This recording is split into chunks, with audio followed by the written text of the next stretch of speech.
Hi friends, ಈ ವಿಡಿಯೋದಲ್ಲಿ first sem BCom SCP English text book PDF ಲಿಂಕ್ನ ನಾನು ಡಿಸ್ಕ್ರಿಪ್ಷನ್ ಲಿಂಕ್ ಹಾಕಿರ್ತೀನಿ.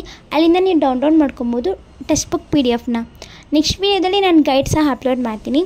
ಆ್ಯಂಡ್ ಈ ವಿಡಿಯೋದಲ್ಲಿ ನೀವು ಯಾರಾದರೂ ನಿಮ್ಮ ಜೂನಿಯರ್ಸ್ ಆಗಿರ್ಬೋದು ಅಥವಾ ಸೀನಿಯರ್ಸ್ ಆಗಿರ್ಬೋದು, ಪಾರ್ಟ್ ಟೈಮ್ ಜಾಬ್ ಅಥವಾ ಫುಲ್ ಟೈಮ್ ಜಾಬ್ ಏನಾದರೂ ಸರ್ಚ್ ಮಾಡ್ತಾಯಿದ್ರೆ ನಂಗೆ ಕಮೆಂಟ್ ಮಾಡಿ. ನಾನು ನೆಕ್ಸ್ಟ್ ವೀಡಿಯೋಸಿಂದ ಜಾಬ್ ಬಗ್ಗೆ ಇನ್ಫಾರ್ಮೇಷನ್ ಕೊಡ್ತೀನಿ.